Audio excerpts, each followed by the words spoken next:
Hey everybody, thank you for joining us for yet another segment of Unknown Antietam. This is the 159th anniversary. You're with the American Battlefield Trust. Make sure you share this with your friends. We really can only keep doing this if enough people watch it to justify doing these things. And we are at a place where I have been by in a car numerous times. Most people don't even pass by this place on Burnside Bridge Road, but this is Unknown Antietam, so we're taking you here. And to tell you where we are, why we are here, maybe a little bit about cannons, elevations, and even a jackass, is Dennis Frye. He's not the jackass. He might talk about a jackass.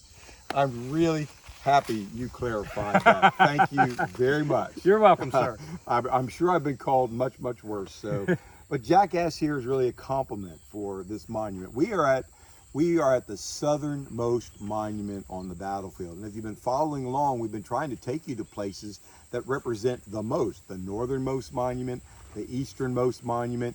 Here is the southernmost monument. Now, first of all, where are we? Well, we are actually south of the Burnside Bridge, about half a mile or so south. Could you point to the Burnside Bridge? Yeah, the Burnside Bridge would be this direction right here. Now, the Antietam Creek is right over there. Now, you can't see it because it drops down precipitously. We're actually on a high elevation here. We are on a bluff equivalent to the Confederate bluff that overlooks the Burnside Bridge, except we're on the Union side of the creek here. This is the United States side of the creek. And so the vegetation that you just saw, eradicate it, erase it, just get rid of it. We've got clear views here. So the Confederates are on the other side of the Antietam. We're on Burnside's side. And the reason this monument is here is because 1st Ohio Light Artillery is part of the Union 9th Corps, and they've got two principal jobs here. One is to make sure that they can fire upon Confederate positions across the creek, but they're not going to do it from here. The monument is placed in the vicinity of the battery, not the actual location of the battery. We're too low here. You don't put a battery at a low point. And so you can see the ground rising. You can see that ground rising, the elevation going up behind the monument. That's where they're going to be, on that higher ground. And then there they have a clear view of the Confederate lines. Now they can't see the bridge. The Burnside Bridge itself sits down in a chasm in a ravine. You can't see it from up there. Plus, they would not be able to fire on the Burnside Bridge because they would not have, you can't depress the muzzle enough. You can't lower the muzzle enough to even be able to do it if you saw it. So they're not firing on the bridge. They're firing on the Confederates holding the bridge and Confederates in the distance beyond the bridge. And so this monument commemorates the proximity of their location. They were known as the Jackass Battery because when they first came into existence, they were issued mules rather than horses. And the reason for that was they were going to be campaigning in Western Virginia. And if you know anything about Western Virginia, which today is called West Virginia, you know about mountains. Big, deep mountains, massive valleys, up and down, over and again.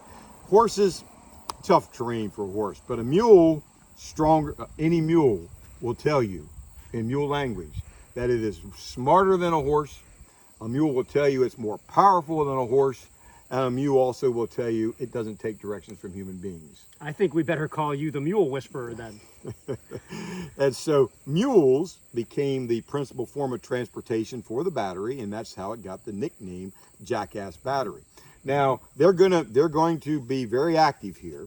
So I mentioned to you that one of their principal roles is to fire on Confederates, the opposition. But the other thing that's really important is this road right here, which is today called Burnside Bridge Road. And it's the original road that crossed historically the Burnside Bridge. It goes east towards Roarsville and Pleasant Valley, ultimately towards Harpers Ferry. And then it goes north towards Sharpsburg, crossing the Burnside Bridge just before we get. So this is it. This is the original bridge, original road. These guys are also guarding this road. This is an artillery position that's guarding this road. You might say, why? I mean, the Confederates are over there. The Confederates on the other side of the Antietam Creek. Why guard this road? Well, one of the things that's so underappreciated about a strategic understanding of Antietam, what is the most, I'm going to pose a question. What is the most direct route from Harpers Ferry to Sharpsburg? And if your response is the Harpers Ferry Road, gold star. Gary, you got to make sure that whoever said Harpers Ferry Road, you give them a free membership for you. All right, here it is. Free membership plus $500 for anyone who got that right. That is as long as you can guess also my great-grandfather's middle name's weird spelling. Why so many qualifiers? Just give them a free membership. Look, when he was head of the predecessor to American Battlefield Trust, I don't think he was giving away membership so easy. And so the Burnside Bridge Road connects potentially with roads that bring you from Harpers Ferry. And the most direct route from Harpers Ferry to Sharpsburg is the Harpers Ferry Road. McClellan knows this. And you know who's at Harpers Ferry? Thousands of Confederates. Almost 30,000 Confederates are there under Stonewall Jackson.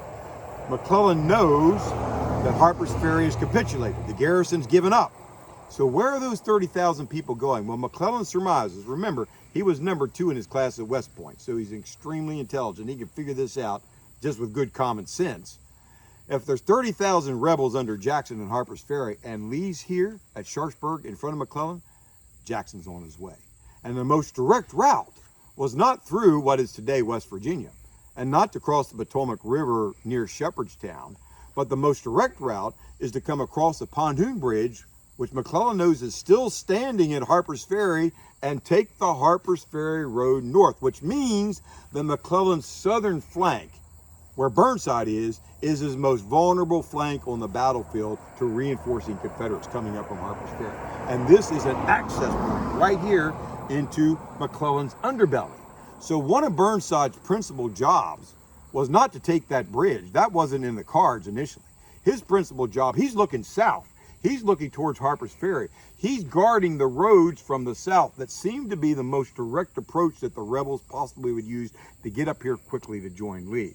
And that's so undervalued and understated as part of the overall strategic concept of this campaign. So this artillery's got a big mission. When the day of the battle, they're looking across the creek because that's where the Confederates are and that's where they're coming. But before the battle, McClellan doesn't know what avenue, what route they're going to take.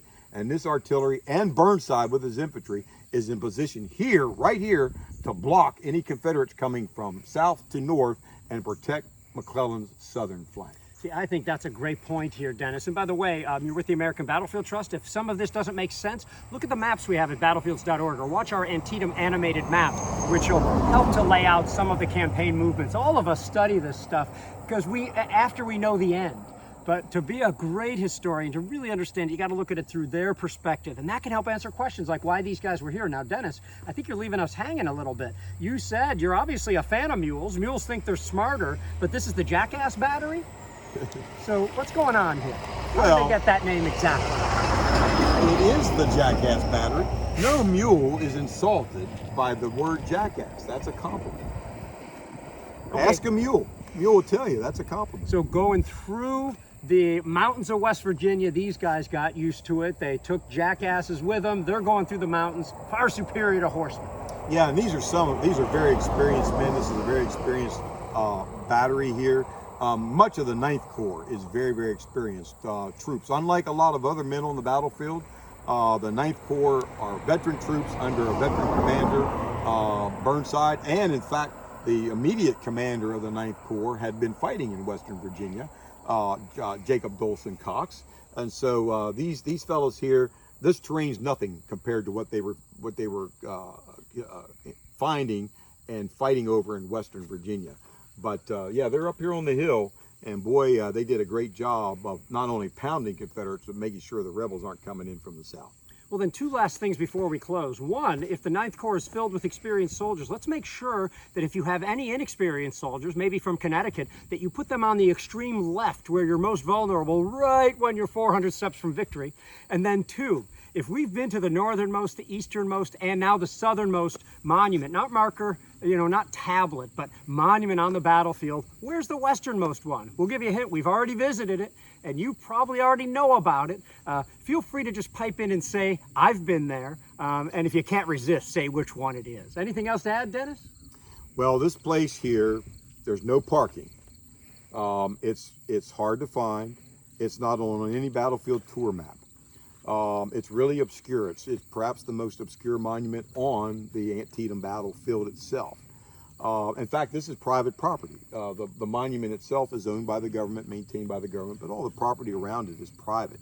And so to find this place, you have to go south of Sharpsburg via the Burnside Bridge Road, and the first pull-off you see along the creek, and you'll see it, it's very evident, that's where you must park. And then you need to walk about 300 yards to get up on this high ground. If you do so, safety first, safety first. Make sure you walk on the left side of the road. You're facing traffic, single file, please. I'm sorry to be so pedestrian about this and so elementary, but this is a very heavily traveled road. People aren't expecting to see tourists, and there's a hill here that blinds the driver from you. So if you decide to come try to find the Jackass Monument, and it's a good idea to try to do that because you'll come someplace where almost no one has, just be sure you think safety first. And just remember that the American Battlefield Trust and its partners cannot be held liable for any of your actions if you choose to come up this way. Dennis, thanks again for taking us to yet another obscure place that there's no doubt I would have never stopped at were it not for you. And we hope you enjoy some of these views of obscure Antietam. See some of the more famous stuff at our Antietam 158, 157, and 156 coverage. And we'll be back with another video before long to show you more of unknown Antietam. Thank you for watching. And go thank a jackass.